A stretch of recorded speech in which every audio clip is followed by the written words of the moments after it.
ബിസ്മില്ലാഹിർ റഹ്മാനിർ റഹീം. അൽഹംദുലില്ലാഹി റബ്ബിൽ ആലമീൻ. വസല്ലല്ലാഹു അലാ നബീന മുഹമ്മദിൻ വഅലാ ആലിഹി വസ്വഹ്ബിഹി അജ്മഈൻ. അമ്മാ ബഅദ്. പ്രിയമുള്ള ഖുർആൻ പഠിതാക്കളെ, അസ്സലാമു അലൈക്കും വറഹ്മത്തുള്ളാഹി. പരിശുദ്ധ ഖുർആനിലെ 36 അധ്യായം സൂറത്ത് യാസീനാണ് നമ്മൾ പഠിച്ചുകൊണ്ടിരിക്കുന്നത്. ഈ സൂറത്തിലെ 40 ആയത്തുകളാണ് ഇതിനകം നമ്മൾ മനസ്സിലാക്കിയത്. ഇന്ന് ഇൻഷാ അല്ലാഹ് 41 മുതൽ 44 വരെയുള്ള ആയത്തുകൾ നമുക്ക് നോക്കാം. അഊസു ബില്ലാഹി മിനശ് ശൈത്വാനിർ റജീം. وآية لهم أنا حملنا ذريتهم في الفلك المشحون وخلقنا لهم من مثله ما يركبون وإن نشأ نغرقهم فلا صريخ لهم ولا هم ينقذون إلا رحمة منا ومتاعا إلى حين. കഴിഞ്ഞ ക്ലാസ്സിൽ നമ്മൾ മനസ്സിലാക്കി രാത്രിയും പകലും സൂര്യനും ചന്ദ്രനും അതൊക്കെ അള്ളാഹുവിൻ്റെ ദൃഷ്ടാന്തങ്ങളാണ്. അല്ലെങ്കിൽ അവയെക്കുറിച്ച് കൃത്യമായിട്ട് മനസ്സിലാക്കി കഴിഞ്ഞാൽ അതിൻ്റെ പിന്നിൽ ഒരു സൃഷ്ടാവുണ്ട് എന്ന് ആർക്കും മനസ്സിലാകുന്ന തരത്തിലുള്ള കാര്യങ്ങളാണ് അതൊക്കെ. അതാണ് ദൃഷ്ടാന്തങ്ങൾ. തുടർന്നുകൊണ്ട് അള്ളാഹു പറയുകയാണ് വ ആയത്തുല്ലഹും. വ ആയത്തുൻ, വാവ് അത്ഫിൻ്റെ വാവാണ്. തൊട്ട് മുമ്പുള്ള ആയത്തുകളിൽ പറഞ്ഞ കാര്യങ്ങളോട് ഇതും കൂടെ ചേർത്ത് മനസ്സിലാക്കാൻ വേണ്ടിയിട്ട്. അതുമാത്രമല്ല, ഇനി പറയുന്നതുമുണ്ട് എന്നർത്ഥം. ആയത്തുൻ ദൃഷ്ടാന്തം, ലഹും അവർക്കുള്ള, ല എന്ന് പറഞ്ഞാൽ ഉണ്ട്, ഹും അവർക്ക്, ലഹും അവർക്കുണ്ട് അല്ലെങ്കിൽ അവർക്കുള്ള. വ ആയത്തുൽ ലഹും അവർക്കുള്ള മറ്റൊരു ദൃഷ്ടാന്തമാണ് അല്ലെങ്കിൽ അവർക്കുള്ള ദൃഷ്ടാന്തമാണ്. അന്ന, അന്ന ഇന്ന എന്നൊക്കെ പറഞ്ഞാൽ തീർച്ചയായും എന്നാണ് അർത്ഥം. അതിൻ്റെ കൂടെ നാ എന്ന് കൂടെ ചേർക്കുമ്പോൾ അന്നയുടെ കൂടെയാണെങ്കിൽ അന്ന എന്ന് വരും, ഇന്നയുടെ കൂടെയാണെങ്കിൽ ഇന്ന എന്ന് വരും. അന്ന ഇന്ന എന്നൊക്കെ പറഞ്ഞാൽ നിശ്ചയമായും നാം, അന്ന നിശ്ചയമായും, നാ നാം, രണ്ടും കൂടെ ചേർത്ത് പറയുമ്പോഴാണ് അന്ന നിശ്ചയമായും നാം, തീർച്ചയായും നാം. ഹമൽന, ഹമല വഹിച്ചു, ഹമൽന നാം വഹിച്ചു. ദുര്രിയത്തഹും, ദുര്രിയത്ത സന്താനങ്ങളെ അല്ലെങ്കിൽ വംശത്തെ, ഹും അവരുടെ, ദുര്രിയത്തഹും അവരുടെ വംശത്തെ, അവരുടെ സന്താനങ്ങളെ. ഫിൽ ഫുൽക്കി, ഫുൽക്ക് എന്ന് പറഞ്ഞാൽ കപ്പൽ, ഫി എന്ന് പറഞ്ഞാൽ ഇൽ, ഫിൽ ഫുൽക്കി കപ്പലിൽ. അൽ മഷ്ഹൂൻ എങ്ങനെയുള്ള കപ്പലാണ്? അൽ മഷ്ഹൂൻ നിറക്കപ്പെട്ട. ഷഹന എന്ന് പറഞ്ഞാൽ നിറച്ചു എന്നാണ്.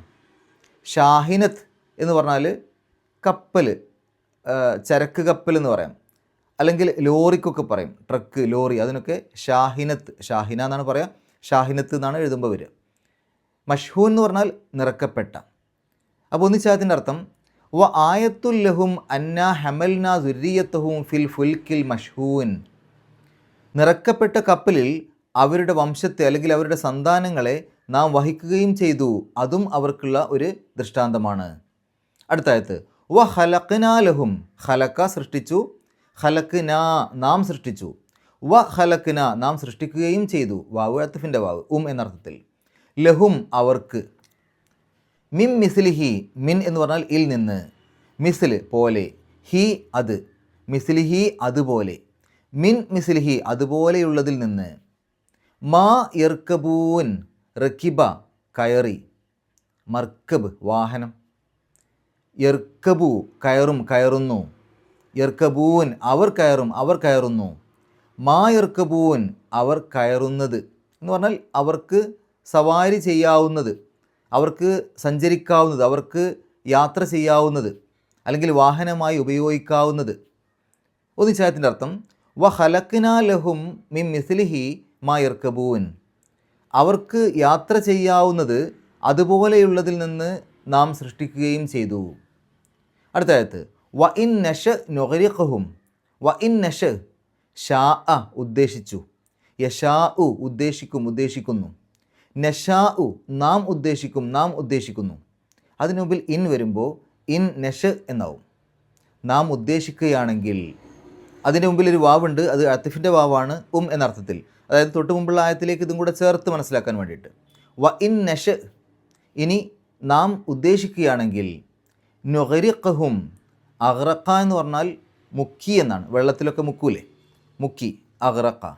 യുഗ്രിഖു മുക്കും മുക്കുന്നു, നുഗ്രിഖു നാം മുക്കും നാം മുക്കുന്നു, നുഗ്രിഖുഹും നാം അവരെ മുക്കും. അപ്പോൾ വ ഇൻ നഷ നുഗ്രിഖുഹും, നാം ഉദ്ദേശിക്കുകയാണെങ്കിൽ നാം അവരെ മുക്കുമായിരുന്നു, അല്ലെങ്കിൽ നാം അവരെ മുക്കും. ഫല സ്വരീഹ ലഹും, ഫ അപ്പോൾ ലാ ഇല്ല, സ്വരീഹ സ്വറഹ എന്ന് പറഞ്ഞാൽ നിലവിളിച്ചു എന്നാണ്. എന്തെങ്കിലുമൊക്കെ സഹായം കിട്ടാൻ വേണ്ടി നിലവിളിക്കുക. സ്വാരിഹ് എന്ന് പറഞ്ഞാൽ അങ്ങനെ എന്തെങ്കിലും സഹായം കിട്ടാൻ വേണ്ടി നിലവിളിക്കുന്നവൻ. സ്വരീഹ് അങ്ങനെ നിലവിളിക്കുന്നവൻ്റെ നിലവിളി കേട്ട് സഹായിക്കാൻ ചെല്ലുന്നവൻ. അപ്പോൾ ലാ സ്വരീഹ സഹായികൾ ആയിട്ട് ഇല്ല, അല്ലെങ്കിൽ നിലവിളി കേട്ട് സഹായിക്കുന്നവൻ ഇല്ല. ലഹും അവർക്ക്, ഫലാ സ്വരീഹ ലഹും അപ്പോൾ അവരുടെ നിലവിളി കേട്ട് സഹായിക്കുന്നവർ ആരും ഇല്ല. വലാഹും യുൻഖദൂൻ, വാവ് അത്ഫിൻ്റെ വാവാണ്. അതുമാത്രമല്ല ഇനി പറയുന്നതും ലാ ഇല്ല, ഹും അവർക്ക് അല്ലെങ്കിൽ അവരിൽ, യുൻഖദൂൻ അങ്കദ എന്ന് പറഞ്ഞാൽ രക്ഷപ്പെടുത്തി എന്നാണ്. യുൻഖിദു രക്ഷപ്പെടുത്തും, രക്ഷപ്പെടുത്തുന്നു. യുൻഖദു എന്നാകുമ്പോൾ രക്ഷപ്പെടുത്തപ്പെടും അല്ലെങ്കിൽ രക്ഷപ്പെടുത്തപ്പെടുന്നു. യുൻഖദൂൻ അവർ രക്ഷപ്പെടുത്തപ്പെടും, അവർ രക്ഷപ്പെടുത്തപ്പെടുന്നു. വലാഹും യുൻഖദൂൻ അവർ രക്ഷപ്പെടുത്തപ്പെടുകയും ഇല്ല. ഒന്നിച്ചായത്തിൻ്റെ അർത്ഥം വ ഇൻ നഷ നുഗ്രിഖുഹും ഫലാ സ്വരീഖ ലഹും വലാഹും യുൻഖദൂൻ. ഇനി നാം ഉദ്ദേശിക്കുകയാണെങ്കിൽ അവരെ നാം മുക്കും, അപ്പോൾ അവരുടെ നിലവിളി കേട്ട് അവരെ സഹായിക്കുന്നവരാരും തന്നെ ഉണ്ടാവില്ല. മാത്രമല്ല അവർ രക്ഷപ്പെടുത്തപ്പെടുകയും ഇല്ല എന്ന് പറഞ്ഞാൽ ആരും അവരെ രക്ഷപ്പെടുത്തൂല എന്നർത്ഥം. അടുത്ത ആയത്ത് ഇല്ലാ റഹ്മത്തം മിന്ന വ മതാഅൻ ഇലാഹീൻ. ഇല്ല അല്ലാതെ, എന്തല്ലാതെ? റഹ്മത്തൻ കാരുണ്യം, ഇല്ലാ റഹ്മത്തൻ കാരുണ്യമല്ലാതെ, മിന്ന നമ്മളിൽ നിന്നുള്ള, മിൻ എന്ന് പറഞ്ഞാൽ ഇൽ നിന്ന്, നാ എന്ന് പറഞ്ഞാൽ നാം, മിൻ നാ എന്നുള്ളത് ചേർത്താണ് മിന്ന എന്നായത്. അപ്പോൾ നമ്മിൽ നിന്നുള്ള അല്ലെങ്കിൽ നമ്മിൽ നിന്ന്. വ മത്താഅൻ, മത്താ വിഭവം അല്ലെങ്കിൽ ജീവിത സുഖം, ഉപയോഗം എന്നൊക്കെ അർത്ഥം. വ മത്താഅൻ ജീവിത സുഖവും അല്ലെങ്കിൽ വിഭവവും. ഇലാ ഹീൻ, ഹീൻ എന്ന് പറഞ്ഞാൽ കാലം, ഇലാ എന്ന് പറഞ്ഞാൽ ലേക്ക്, ഇലാ ഹീൻ ഒരു കാലത്തിലേക്ക് അല്ലെങ്കിൽ ഒരു കാലം വരെ, ഒരു സമയം വരെ. ഒന്നിച്ചായത്തിൻ്റെ അർത്ഥം ഇല്ലാ റഹ്മത്തം മിന്ന വ മതാഅൻ ഇലാ ഹീൻ. നമ്മിൽ നിന്നുള്ള കാരുണ്യമല്ലാതെ മറ്റൊന്നുമല്ല അത്, ഒരു കാലം വരെയുള്ള ജീവിത സുഖവും. ഇനി നമുക്ക് വിശദീകരണത്തിലേക്ക് പോകാം. തൊട്ട് മുമ്പത്തെ ആയത്തിൽ രാത്രി, പകൽ, സൂര്യൻ, ചന്ദ്രൻ ഇവയൊക്കെ അള്ളാഹു കൃത്യമായിട്ട് നമുക്ക് മനസ്സിലാക്കി തന്നു, അതിൻ്റെ ചില പ്രത്യേകതകൾ. അവിടെ നമ്മൾക്ക് എന്തിനാണ് ആ തരത്തിൽ ഒരു ശാസ്ത്രത്തിൻ്റെയൊക്കെ കാര്യങ്ങൾ പറഞ്ഞിരുന്നത്? പരിശുദ്ധ ഖുർആൻ ശാസ്ത്രം പഠിപ്പിക്കാനുള്ള ഒരു പുസ്തകമല്ലല്ലോ. പിന്നെ എന്തിനാണ് പരിശുദ്ധ ഖുർആനിൽ പലയിടങ്ങളിലും പല ശാസ്ത്രങ്ങളും എടുത്തു പറയുന്നത്? അതിനെക്കുറിച്ച് മനുഷ്യൻ കൃത്യമായിട്ട് മനസ്സിലാക്കി കഴിഞ്ഞാൽ വളരെ വലിയ അത്ഭുതമാണ്. കാരണം അതിൻ്റെ പിന്നിലൊരു സൃഷ്ടാവുണ്ട് എന്നുള്ള കാര്യം ആർക്കും മനസ്സിലാവും. നിഷ്പക്ഷമായി ചിന്തിക്കുന്ന ഏതൊരാൾക്കും അതിൻ്റെ പിന്നിലൊരു സൃഷ്ടാവുണ്ട് എന്നുള്ള കാര്യം കൃത്യമായിട്ട് മനസ്സിലാവും. കഴിഞ്ഞ ക്ലാസ്സിൽ നമ്മൾ വിശദീകരിച്ചു, സൂര്യനെക്കുറിച്ചും ചന്ദ്രനെക്കുറിച്ചും ഭൂമിയുടെ കറക്കത്തെക്കുറിച്ചും ഒക്കെ പറഞ്ഞു അല്ലേ? രാത്രി, പകൽ അതിനെക്കുറിച്ചൊക്കെ സൂചിപ്പിച്ചു. അതിൻ്റെയൊക്കെ പിന്നിൽ ഒരു സൃഷ്ടാവുണ്ട് എന്നുള്ളത് ആർക്കും മനസ്സിലാവും. വെറുതെ ഒരിക്കലും സംഭവിക്കില്ല. ആരോ അതിൻ്റെ പിന്നിലുണ്ട്, അതിൻ്റെ ഒരു പിന്നിൽ അതിനെ നിയന്ത്രിക്കുന്ന ആരോ ഉണ്ട്. ആ നിയന്ത്രിക്കുന്നവനെയാണ് നമ്മൾ സൃഷ്ടാവ്, അതിനെ സൃഷ്ടിച്ചവനാണ് അവനെയാണ് ആരാധിക്കേണ്ടത്. അപ്പോൾ പരിശുദ്ധ ഖുർആനിൽ പലയിടങ്ങളിലും ഇതുപോലെയുള്ള ശാസ്ത്ര കാര്യങ്ങൾ പറയുമ്പോൾ നമ്മൾ ചിന്തിക്കേണ്ടത് അതൊരു ദൃഷ്ടാന്തമാണ്. ദൃഷ്ടാന്തം എന്ന് പറഞ്ഞാൽ അത് ആഴത്തിൽ പഠിച്ചു കഴിഞ്ഞാൽ അതിൻ്റെ പിന്നിൽ ഒരു സൃഷ്ടാവുണ്ട് എന്ന് ബോധ്യമാകുന്നത്. അപ്പോൾ ആ രൂപത്തിൽ അള്ളാഹു അടുത്ത ഒരു കാര്യം പറയാണ്, വ ആയത്തുല്ലഹും അന്ന ഹമൽന ദുരിയത്തുഹും ഫിൽ ഫുൽക്കിൽ മഷ്ഹൂൻ. നിറഞ്ഞ കപ്പലിൽ അവരുടെ സന്താനങ്ങളെ, അവരുടെ വംശത്തെ തീർച്ചയായും നാം വഹിച്ചു എന്നതും അവർക്കൊരു ദൃഷ്ടാന്തമാണ്. അപ്പോൾ തൊട്ട് മുമ്പത്തെ ആയത്തുകളിൽ പറഞ്ഞ ആ കാര്യവും ദൃഷ്ടാന്തമാണ്, ഇനി പറയുന്ന ഇതും ഒരു ദൃഷ്ടാന്തമാണ്. എന്താണ് ഈ പറയുന്നത്? നിറക്കപ്പെട്ട കപ്പലിൽ ആളുകളെ അള്ളാഹു കയറ്റി അവരെ വഹിച്ചു. നമുക്കറിയാം നൂഹ് നബി അലൈഹി സ്വലാത്തു വസ്സലാമയുടെ കാലത്ത് അദ്ദേഹം ഏത് സമൂഹത്തിലേക്കാണോ നിയോഗിക്കപ്പെട്ടത്, ആ സമൂഹം അദ്ദേഹത്തെ അനുസരിക്കാതെ വന്നപ്പോൾ, അദ്ദേഹത്തെ എതിർത്തപ്പോൾ അവിടെ ഒരു വെള്ളപ്പൊക്കം ഉണ്ടായി. നമുക്ക് എല്ലാവർക്കും അറിയുന്ന ചരിത്രമാണത്. അത് അന്ന് ലോകത്ത് ആകമാനം വെള്ളപ്പൊക്കം ഉണ്ടായി എന്നുള്ളത് തെറ്റായ ഒരു കാര്യമാണ്. നൂഹ് നബി അലൈഹി സ്വലാത്തു വസ്സലാം ചെന്ന ആ സമൂഹം ജീവിക്കുന്ന ആ ഭാഗത്താണ് വെള്ളപ്പൊക്കം ഉണ്ടായത്. പക്ഷേ അന്ന് ആ ഒരു ഭാഗത്ത് മാത്രമാണ് ആളുകളുള്ളത് എന്നാണ് മറ്റൊരു റിപ്പോർട്ടിൽ കാണാൻ സാധിക്കുന്നത്. എന്തായാലും അദ്ദേഹത്തെ ഏത് സമൂഹത്തിലേക്കാണോ നിയോഗിച്ചത് ആ സമൂഹം ജീവിക്കുന്ന സ്ഥലത്താണ് വെള്ളപ്പൊക്കം ഉണ്ടായത്. അങ്ങനെ ആ ഒരു വെള്ളപ്പൊക്കം ഉണ്ടായ സമയത്ത് സത്യവിശ്വാസികളായ ആളുകളെ മുഴുവൻ ആ ഒരു കപ്പലിലേക്ക് കയറ്റി. അതിൽ മറ്റൊരുപാട് സാധനങ്ങൾ കയറ്റിയിട്ടുണ്ട്. ആ ഒരു കപ്പലിലേക്ക് തന്നെ ഈ ആളുകളെയും കയറ്റി. അങ്ങനെ ആ നിറഞ്ഞ കപ്പൽ ആളുകളെയും കൊണ്ട് ഇങ്ങനെ പോവുകയാണ്. ഇവിടെ ഈ ഒരു കപ്പലിനെ നൂഹ് നബി അലൈഹി സ്വലാത്തു വസ്സലാമയുടെ കാലത്തുണ്ടായ ആ ഒരു കപ്പലിനെയാണ് ഇവിടെ ഉദ്ദേശിച്ചത് എന്ന് പല പണ്ഡിതന്മാരും പല ഖുർആൻ വ്യാഖ്യാതാക്കളും അഭിപ്രായപ്പെട്ടിട്ടുണ്ട്. പക്ഷേ ഇനി അതല്ലാത്ത ഇന്നത്തെ കാലത്ത് കാണുന്ന കപ്പലിൻ്റെ കാര്യമാണെങ്കിലും അതും ഇവിടെ യോജിക്കും. നോക്കൂ നിങ്ങൾ, നിറഞ്ഞ കപ്പൽ വെള്ളത്തിൽ ഇങ്ങനെ പൊങ്ങിക്കിടക്കുന്നത് അതൊരു വലിയ ദൃഷ്ടാന്തമല്ലേ? ആളുകളെയും കൊണ്ട് കപ്പൽ ഇങ്ങനെ മുന്നോട്ട് പോകുന്നു, അല്ലെങ്കിൽ അതിൽ സാധനങ്ങൾ കയറ്റിയതിന് ശേഷം ആ കപ്പൽ മുന്നോട്ട് പോകുന്നു. നമുക്കറിയാം, ഒരു മുട്ടുസൂചി നമ്മൾ വെള്ളത്തിലിട്ട് കഴിഞ്ഞാൽ അത് താഴ്ന്നു പോകും. പക്ഷേ ആ മുട്ടുസൂചിയേക്കാൾ എത്രയോ ടൺ കണക്കിന് ഭാരമുള്ള അത്തരം ലോഹങ്ങൾ കൊണ്ടുണ്ടാക്കിയ കപ്പൽ, ആ കപ്പൽ വെള്ളത്തിൽ പൊങ്ങിക്കിടക്കുകയാണ്. അതേ സാധനം തന്നെ, അതേ ലോഹം തന്നെ ആ ഒരു ആകൃതിയിലല്ലാതെ ചുരുട്ടിക്കൂട്ടിയ രൂപത്തിലാണെങ്കിൽ വെള്ളത്തിൽ താഴ്ന്നു പോകും, എപ്പോഴേ താഴ്ന്നു പോകും. പക്ഷേ അതിൻ്റെ രൂപമൊന്ന് മാറ്റിയപ്പോൾ അത് വെള്ളത്തിൽ പൊങ്ങിക്കിടക്കുന്നു. ടൺ കണക്കിന് ഭാരമുള്ളതാണ് കപ്പൽ, അതും ലോഹമാണ്, സാധാരണ പൊങ്ങിക്കിടക്കുന്ന തരത്തിലുള്ള എന്തെങ്കിലും സാധനങ്ങളല്ല. എങ്ങനെയാണതങ്ങനെ പൊങ്ങിക്കിടക്കുന്നത്? എങ്ങനെയാണതങ്ങനെ പൊങ്ങിക്കിടക്കുന്നത് എന്ന് ചോദിച്ചു കഴിഞ്ഞാൽ വിദ്യാഭ്യാസമുള്ള അത്തരം കാര്യങ്ങളിലൊക്കെ പഠിച്ച ആളുകൾ എന്താണ് പറയുക? അതിൻ്റെ പിന്നിലുള്ള കുറേ തത്വങ്ങൾ പറയും. പല ശാസ്ത്രജ്ഞന്മാരും കണ്ടെത്തിയ പല തത്വങ്ങളും പറയും. അതിൽ ബോയൻസി ഉണ്ട്, ഫ്ലോട്ടിങ്ങിൻ്റെ മറ്റ് തത്വങ്ങളുണ്ട്, പല കാര്യങ്ങളും എടുത്തു പറയും. പക്ഷേ ഇങ്ങനെയൊക്കെ ഒരു സംവിധാനം ഉണ്ടാക്കിയതാരാ? ഈ രൂപത്തിലൊരു ആകൃതി വന്നു കഴിഞ്ഞാൽ അത് പൊങ്ങിക്കിടക്കണമെന്നുണ്ടെങ്കിൽ അങ്ങനെ പൊങ്ങിക്കിടക്കാനുള്ളൊരു സംവിധാനം ഒരുക്കിയതാരാണ്? അത് പൊങ്ങിക്കിടക്കുന്നത് കൊണ്ടാണല്ലോ അതിനെക്കുറിച്ച് പഠിക്കാൻ വേണ്ടി നമുക്ക് കഴിഞ്ഞത്. അതല്ലാതെ നമ്മൾ പഠിച്ചത് കൊണ്ട് അതങ്ങനെ പൊങ്ങിക്കിടക്കുന്ന വന്നതല്ല. ആകാശത്തുള്ള വിമാനവും അങ്ങനെ തന്നെയാണ്. നമ്മൾ പഠിച്ചത് കൊണ്ടത് പൊങ്ങിക്കിടക്കുന്നതല്ല. ചില രൂപത്തിൽ അതിന് ചില മാറ്റങ്ങളൊക്കെ വരുത്തിയപ്പോൾ അത് പൊങ്ങിക്കിടക്കാനുള്ള രൂപത്തിലേക്ക് മാറിയപ്പോൾ നമ്മൾ അതിനെക്കുറിച്ച് പഠനം നടത്തുകയാണ്. എന്താണിത് ഇങ്ങനെ പൊങ്ങിക്കിടക്കാൻ കാരണം? അങ്ങനെയാണ് നമ്മൾ അതിൻ്റെ പിന്നിലുള്ള തത്വങ്ങൾ ഉണ്ടാക്കുന്നത്. അപ്പോൾ ഈ ഒരു രൂപത്തിൽ കപ്പൽ വെള്ളത്തിൽ പൊങ്ങിക്കിടക്കുന്നത് എന്നുള്ളത് വലിയൊരു ദൃഷ്ടാന്തമാണ്. അത് അള്ളാഹു ആ രൂപത്തിൽ സംവിധാനങ്ങൾ ഒരുക്കിയതുകൊണ്ടാണ്. നോക്കൂ നിങ്ങൾ, അവിടെ ഈ കപ്പൽ നിർമ്മിക്കുവാനുള്ള ബുദ്ധി നൽകിയത് അള്ളാഹുവാണ്. കപ്പൽ നിർമ്മിക്കുവാനുള്ള സാധന സാമഗ്രികൾ നൽകിയത് അള്ളാഹുവാണ്.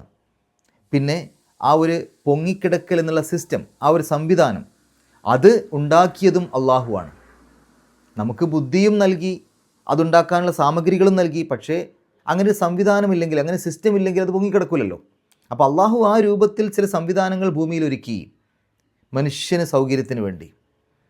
അപ്പോൾ വെള്ളത്തിൽ കപ്പൽ പൊങ്ങിക്കിടക്കുന്നു എന്നുള്ളത് ഏതൊരാൾക്കും ചിന്തിച്ചു കഴിഞ്ഞാൽ അത്ഭുതമുണ്ടാക്കുന്നൊരു സംഗതിയാണ്. അത് അള്ളാഹു നൽകിയ സംവിധാനമാണ്. ആ ഒരു സംവിധാനം ഉപയോഗപ്പെടുത്തിയിട്ടാണ് മനുഷ്യൻ പലപ്പോഴും പല കാര്യങ്ങളും ചെയ്തുകൊണ്ടിരിക്കുന്നത്. എന്നിട്ട് അള്ളാഹു പറയാം, വ ഹലക്നാ ലഹും മിൻ മിസ്ലിഹി മാ യർകബൂൻ, അവർക്ക് സഞ്ചരിക്കാവുന്നത്, അവർക്ക് യാത്ര പോകാവുന്നത് അതുപോലെയുള്ളതിൽ നിന്ന് നാം സൃഷ്ടിച്ചു. അള്ളാഹു മറ്റു പലതും സൃഷ്ടിച്ചിട്ടുണ്ട്. ഇപ്പോൾ ഈ വെള്ളത്തിൽ കപ്പൽ പൊങ്ങിക്കിടക്കുന്നത് പോലെ തന്നെയാണല്ലോ വായുവിൽ വിമാനം പൊങ്ങിക്കിടക്കുന്നത്. രണ്ടും നോക്കുകയാണെങ്കിൽ ഒന്ന് വെള്ളത്തിൽ കപ്പൽ പൊങ്ങിക്കിടക്കുന്നു, മറ്റൊന്ന് ആകാശത്ത് വായുവിൽ വിമാനം പൊങ്ങിക്കിടക്കുന്നു. ഇനി ആകാശത്ത് തന്നെ വായു ഒന്നും ഇല്ലാത്ത സ്ഥലങ്ങളിലൂടെയും ശൂന്യാകാശത്തേക്ക് വാഹനങ്ങൾ മനുഷ്യന് കൊണ്ടുപോകാൻ സാധിക്കുന്നുണ്ട്. അപ്പോൾ ഇതൊക്കെ നമ്മൾ ചെയ്യുമ്പോൾ ഇത് മനുഷ്യൻ്റെ ഒരു കഴിവായിട്ടല്ല മനുഷ്യൻ മനസ്സിലാക്കേണ്ടത്. അള്ളാഹു അതിനുള്ള ഒരുപാട് സംവിധാനങ്ങൾ ഈ ഭൂമിയിൽ ഒരുക്കി തന്നു. അതിനുള്ള സാധന സാമഗ്രികൾ അള്ളാഹു ഒരുക്കി തന്നു. അപ്പോൾ കപ്പൽ വെള്ളത്തിൽ പൊങ്ങിക്കിടക്കുന്നത് പോലെ തന്നെ മറ്റ് പലതരത്തിലുള്ള സഞ്ചരിക്കാവുന്ന അല്ലെങ്കിൽ യാത്ര ചെയ്യാവുന്ന മറ്റ് പലതും അള്ളാഹു സൃഷ്ടിച്ചിട്ടുണ്ട്. അതൊക്കെ മനുഷ്യന് വേണ്ടിയിട്ടാണ്. അങ്ങനെ അത്തരം കാര്യങ്ങൾ നമ്മൾ ഉപയോഗപ്പെടുത്തുമ്പോൾ അതിൻ്റെ പിന്നിലുള്ള സൃഷ്ടാവിനെ മറക്കാൻ പാടില്ല. അതിൻ്റെ പിന്നിലൊരു സൃഷ്ടാവുണ്ട്. ആ രൂപത്തിലൊക്കെ നമുക്ക് സംവിധാനങ്ങൾ നൽകിയതിൻ്റെ പിന്നിൽ ഒരു സൃഷ്ടാവുണ്ട്. ആ സൃഷ്ടാവിനെ മറന്നുകൊണ്ടാവരുത് അത്തരം സംവിധാനങ്ങൾ ഉപയോഗപ്പെടുത്തുന്നത്. ആ സൃഷ്ടാവിന് നമുക്ക് സദാ ഓർമ്മയുണ്ടാവണം. നോക്കൂ, നിങ്ങൾ ആകാശത്ത് വിമാനം പൊങ്ങിക്കിടക്കുന്നത്, ആകാശത്ത് കൂടെ യാത്ര ചെയ്യുന്നത്, അതൊക്കെ ആളുകളോട് ചോദിച്ചു കഴിഞ്ഞാൽ, അതിനെക്കുറിച്ച് പഠിച്ച ആളുകളോട് ചോദിച്ചു കഴിഞ്ഞാൽ നേരത്തെ സൂചിപ്പിച്ച പോലെ അതിൻ്റെയൊക്കെ പിന്നിൽ പല പല തത്വങ്ങളും പറയും. പക്ഷേ ആ വിമാനം ആ തരത്തിൽ പൊങ്ങിക്കിടക്കാൻ, എത്രയോ ഭാരമുള്ളതാണ് വിമാനം, അതിലെത്രയോ ആളുകളുണ്ട്. ആ വിമാനം അങ്ങനെ പറക്കാൻ ആ രൂപത്തിലൊരു സംവിധാനം അള്ളാഹു ഉണ്ടാക്കിയത് കൊണ്ടല്ലേ. അത് മനുഷ്യൻ കണ്ടെത്തി അല്ലെങ്കിൽ പഠിച്ച് മനസ്സിലാക്കി അത് ഉപയോഗപ്പെടുത്തി. പക്ഷേ ഉപയോഗപ്പെടുത്തണമെങ്കിൽ അങ്ങനെ സംവിധാനം അള്ളാഹു നൽകണ്ടേ.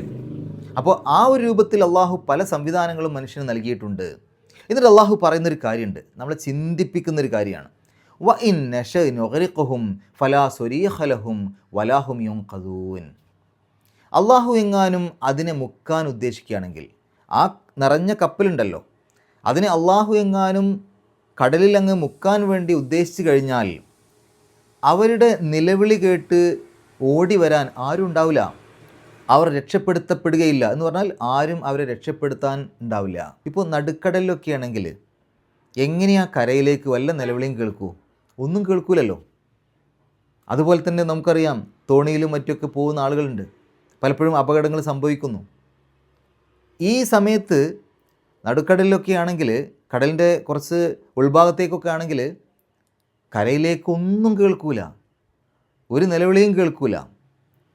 അപ്പോൾ അള്ളാഹു എങ്ങാനും അവർക്ക് എന്തെങ്കിലും അപകടങ്ങൾ ഉണ്ടാക്കാൻ ഉദ്ദേശിച്ചാൽ, അവരെങ്ങാനും വെള്ളത്തിൽ മുക്കാൻ വേണ്ടി ഉദ്ദേശിച്ചാൽ, ഒരു തരത്തിലും മറ്റൊരാൾക്ക് അവരെ രക്ഷപ്പെടുത്താൻ സാധിക്കൂല. എന്നിട്ട് അള്ളാഹു പറയുകയാണ്, ഇല്ലാ റഹ്മത്തൻ മിന്ന വ മതാഅൻ ഇലാഹീൻ. ഒരു കാലം വരെയുള്ള ജീവിത സുഖങ്ങളും അള്ളാഹുവിൽ നിന്നുള്ള കാരുണ്യവുമല്ലാതെ, എന്ന് പറഞ്ഞാൽ ഇതല്ലാതെ മറ്റൊന്നുമല്ല അവരെ രക്ഷപ്പെടുന്നത്. അള്ളാഹുവിൻ്റെ കാരുണ്യം കൊണ്ടാണ് അവർക്ക് രക്ഷപ്പെടാൻ സാധിക്കുന്നത്. ഇത്തരം സന്ദർഭങ്ങളിൽ നമ്മൾ രക്ഷപ്പെടുമ്പോൾ നമ്മളുടെ കഴിവ് കൊണ്ടാണ് എന്ന് അഹങ്കരിക്കാൻ പറ്റില്ല. അള്ളാഹുവിൻ്റെ കാരുണ്യം കൊണ്ടാണ് നമ്മൾ രക്ഷപ്പെട്ടത്. അള്ളാഹു ഉദ്ദേശിക്കുകയാണെങ്കിൽ അങ്ങനെ രക്ഷപ്പെടാതെ നമ്മളെ മുക്കുമായിരുന്നു. നമ്മളെ മുക്കാൻ അള്ളാഹുവിന് സാധിക്കും. ഒരാളും ഓടി വരാൻ കഴിയില്ല.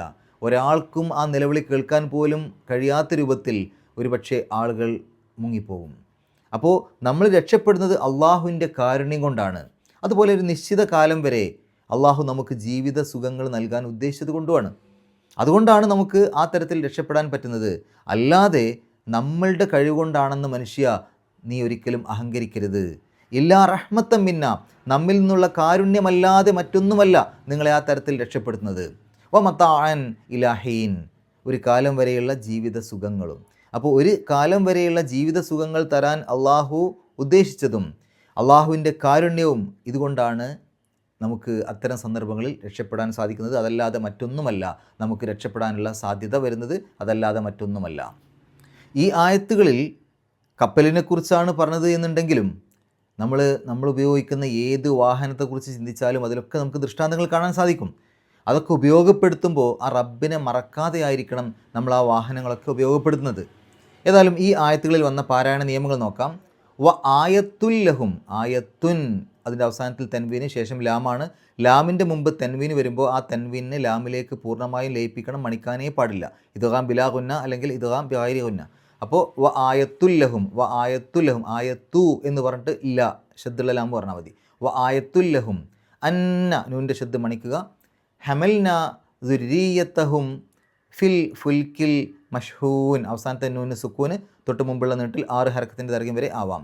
വ ഹലഖ്ന, ഖ് ഖാഫിന് സുക്കൂന്, കൽക്കലത്തിൻ്റെ അക്ഷരമാണ്, എടുത്ത് പറയണം, വെളിവായി കേൾക്കണം ആ ശബ്ദം, ഖ് എന്നുള്ള ശബ്ദം. ഖലഖ്, ഖലഖ്ന.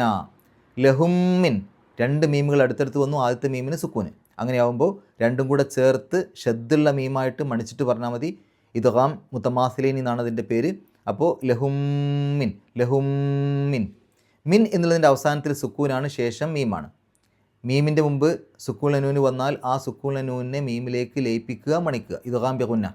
അപ്പോൾ മിം മിസ്ലി, മിം മിസ്ലി. മിസ്ലിഹി എന്നുള്ളതിൻ്റെ അവസാനത്തിൽ ഹാ ഉൽ അമീർ ഉണ്ട്. ആ ഹാ ഉൽ അമീറിൻ്റെ മുമ്പും ശേഷവുമുള്ള അക്ഷരങ്ങൾക്ക് ഹർക്കത്തുണ്ട്. മുമ്പ് ലാമിന് കസ്റാണ്, ശേഷം മീമിന് ഫത്ഹാണ്. അപ്പോൾ അപ്പുറത്തും ഇപ്പുറത്തുള്ള അക്ഷരങ്ങൾക്ക് ഹർക്കത്തുണ്ട്. അങ്ങനെയാവുമ്പോൾ ആ ഹാ ഉൽ അമീറിനെ 2 ഹർക്കത്തിൻ്റെ ദൈർഘ്യം നീട്ടണം. അതിനെ സൂചിപ്പിക്കാനാണ് ഒരു യാഇൻ്റെ കഷ്ണം അവിടെ കൊടുത്തത്. അല്ല എങ്കിൽ ഏതെങ്കിലും ഒരു ഭാഗത്ത് സുക്കൂന് വന്നാൽ അല്ലെങ്കിൽ രണ്ട് ഭാഗത്തും സുക്കൂന് വന്നാൽ പിന്നെ ആ ഹാ ഉൽ-ലമീറിനെ നീട്ടാൻ പാടില്ല. അപ്പോൾ ആ ഒരു നീട്ടാനുള്ള അടയാളം ഇവിടെ കൊടുക്കില്ല. ഇവിടെ ഹീ എന്നുള്ള രൂപത്തിൽ കെസറുള്ള തരത്തിലുള്ള നീട്ടൽ വന്നതുകൊണ്ടാണ് യാഇൻ്റെ കഷ്ണം കൊടുത്തത്. ഹൂ എന്നുള്ള രൂപത്തിൽ വരികയാണെങ്കിൽ വാവാണ് കൊടുക്കുക. മാ യർക്കബൂൻ അവസാനത്തെ നൂന് സുക്കൂന് തൊട്ട് മുമ്പുള്ള നീട്ടൽ 6 ഹർക്കത്തിൻ്റെ ദൈർഘ്യം വരെ ആവാം. അടുത്തായത് വ ഇന്നഷ് നൂനിൻ്റെ മുമ്പ് സുക്കൂണ നൂന് വന്നു. ആ സുക്കൂണ നൂനെ നൂനിലേക്ക് ലയിപ്പിക്കുക, മണിക്കുക. ഇത് കാമ്പിക്കുന്ന. അപ്പോൾ വ ഇന്നഷ് നഷ് നൊഗരിഖും അവിടെ ഖാഫിന് സുക്കൂന് വീണ്ടും വന്നു. കൽക്കലത്തിൻ്റെ അക്ഷരമാണ്, നേരത്തെ പറഞ്ഞ പോലെ വെളിവാക്കി പറയുക, കുറച്ച് കട്ടിയിൽ പറയാം. നൊഗരിഖും ഫലാ സ്വരീഖലഹും വലാഹും യുൻഖദൂൻ ഖാഫിൻ്റെ മുമ്പ് സുക്കൂണ നൂന് ഇഖ്ഫാ ചെയ്യുക, മറച്ചു വെച്ചുകൊണ്ട് മണിക്കുക അല്ലെങ്കിൽ അവ്യക്തമാക്കി മണിക്കുക. അപ്പോൾ യുൻഖദൂൻ അവസാനത്തെ നൂന് സുക്കൂന് തൊട്ട് മുമ്പുള്ള നീട്ടൽ 6 ഹർക്കത്തിൻ്റെ ദൈർഘ്യം വരെ ആവാം. ഇല്ല റഹ്മത്തൻ മിന്ന റഹ്മത്തൻ അതിൻ്റെ അവസാനത്തിൽ തൻവീന് ശേഷം മീമാണ്. മീമിൻ്റെ മുമ്പ് തൻവീന് വന്നാൽ ആ തൻവീനെ മീമിലേക്ക് ലയിപ്പിക്കുക, മണിക്കുക. ഇദ്ഗാം ബിഗുന്ന. അപ്പോൾ റഹ്മത്തം മിന്ന റഹ്മത്തം മിന്ന. മിന്ന എന്നുള്ളിടത്ത് നൂന് ഷദ്ദ് വന്നു, അവിടെ മണിക്കുക. മിന്ന വ മത്താഅൻ അവിടെ തൻവീന് വന്നു. ശേഷം ഹംസയാണ്. ഹംസയുടെ മുമ്പ് തൻവീന് വന്നാൽ ആ തൻവീനെ വെളിവാക്കി പറയണം, ഇൽഹാർ ചെയ്യണം.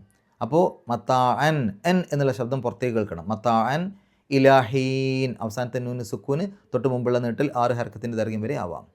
നമുക്ക് ഈ ആയത്തുകളൊന്ന് പാരായണം ചെയ്യാം, ശേഷം ഗ്രാമർ പറയാം. അഊസു ബില്ലാഹി മിനശ് ശൈത്വാനിർ റജീം. വആയത്തുൽ ലഹും അന്നാ ഹമൽനാ സുർരിയതഹും ഫിൽ ഫുൽകിൽ മശ്ഹൂൻ വഖലഖ്നാ ലഹും മിൻ മിസ്ലിഹി മാ യർകബൂൻ വഇൻ നശഅ നുഗ്രിഖ്ഹും ഫലാ സ്വരീഖ ലഹും വലാ ഹും യുൻഖദൂൻ ഇല്ലാ റഹ്മതം മിന്നാ വമതാഅൻ ഇലാഹീൻ.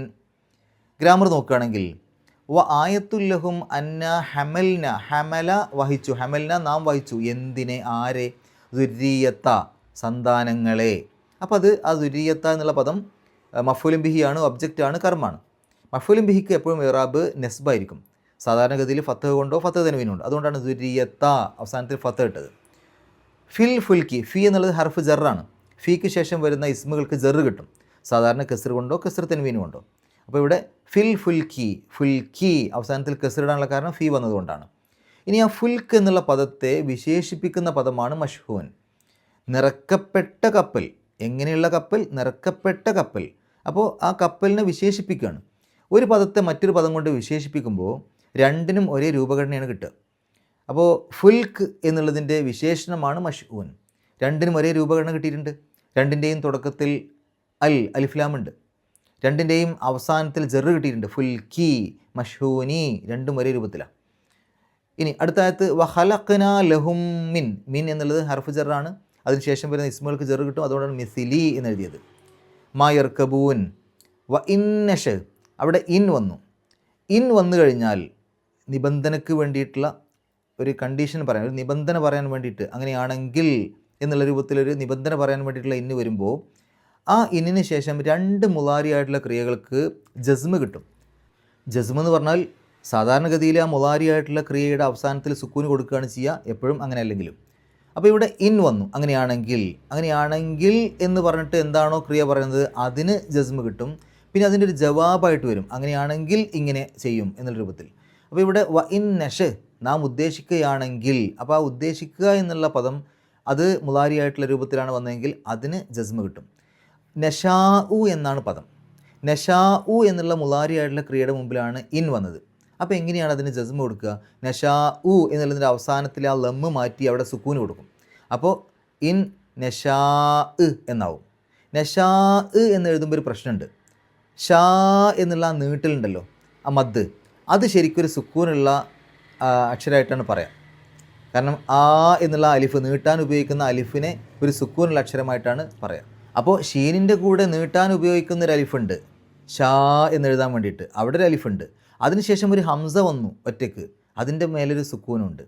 അപ്പോൾ ആ നീട്ടാൻ ഉപയോഗിക്കുന്ന ആ അലിഫ് അത് സുക്കൂനുള്ളൊരു അക്ഷരമാണ്, ആ ഹംസ അതിന് സുക്കൂന് കിട്ടിയിട്ടുണ്ട്. അപ്പോൾ അടുത്തടുത്ത് 2 സുക്കൂനുകൾ വന്നു, അത് പാടില്ല. ഇൽത്തിഖാ ഉസാക്കിനീൻ അടുത്തടുത്ത് 2 സുക്കൂനുകൾ കണ്ടുമുട്ടൽ എന്നുള്ള ആ ഒരു നിയമപ്രകാരം അങ്ങനെ വന്നു കഴിഞ്ഞാൽ അതിൽ ദുർബലമായതിനെ ഒഴിവാക്കും. ദുർബലമായതെന്ന് പറഞ്ഞാൽ ഇവിടെ ആ അലിഫാണ് ദുർബലമായ അക്ഷരം. അലിഫ്, വാവ്, യാ ഇതിനെയൊക്കെ ദുർബലമായ അക്ഷരങ്ങളായിട്ട് പരിഗണിക്കും. അപ്പോൾ ഇവിടെ അലിഫ് അത് ദുർബലമായ അക്ഷരമായതുകൊണ്ട് അതിനെ കളയും, ആ മദ് കളയും. അപ്പം നഷാ എന്നുള്ളത് നഷ എന്നാവും. അങ്ങനെയാണ് ഇൻ നഷ എന്നായത്. ശരിക്കത് നഷാ എന്ന് വരേണ്ടതാണ്. ശരി, അപ്പോൾ ഇൻ എന്ന് വന്നപ്പോൾ നഷാ എന്നുള്ളതിന് ജസ്മ് കിട്ടി. അപ്പോൾ അത് നഷാ എന്നും പിന്നീട് നഷ എന്നുമായി. ഇനി അതേപോലെ മറ്റൊരു മുളാരിയായിട്ടുള്ള ക്രിയക്കും കൂടെ ജസ്മ് കിട്ടണം. കാരണം അതിൻ്റെ ഒരു ജവാബായിട്ട് വരുന്ന പദത്തിന് എന്തായാലും ജസ്മ് വേണം. നാം ഉദ്ദേശിക്കുകയാണെങ്കിൽ നാം അങ്ങനെ ചെയ്യും, അതായത് നാം അവരെ മുക്കും. അപ്പോൾ നുഖരിഖ് എന്നുള്ള ആ ഒരു പദം ഉണ്ടല്ലോ, അത് ജസ്മ് കിട്ടിയതാണ്. ശരിക്കും അവിടെ നുഖരിഖു, അപ്പോൾ നുഖരിഖു എന്നുള്ള രൂപത്തിൽ നിന്ന് നുഖരിഖ് എന്നായി. ലമ്മ് മാറ്റി സുക്കൂന് കൊടുത്തു, അത് ജസ്മ് കൊടുക്കാൻ വേണ്ടിയിട്ടാണ്. അപ്പോൾ ഇൻ വന്നപ്പോൾ രണ്ട് മുളാരിയായിട്ടുള്ള ക്രിയകൾക്ക് ജസ്മ് കിട്ടി. ഒന്ന് നഷാ എന്നുള്ള ക്രിയക്ക് ജസ്മ് കിട്ടി, നഷ എന്നായി. നുഖരിഖു എന്നുള്ള ക്രിയക്ക് ജസ്മ് കിട്ടി, നുഖരിഖ് എന്നായി. അപ്പോൾ നാം ഉദ്ദേശിക്കുകയാണെങ്കിൽ നാം അവരെ മുക്കും.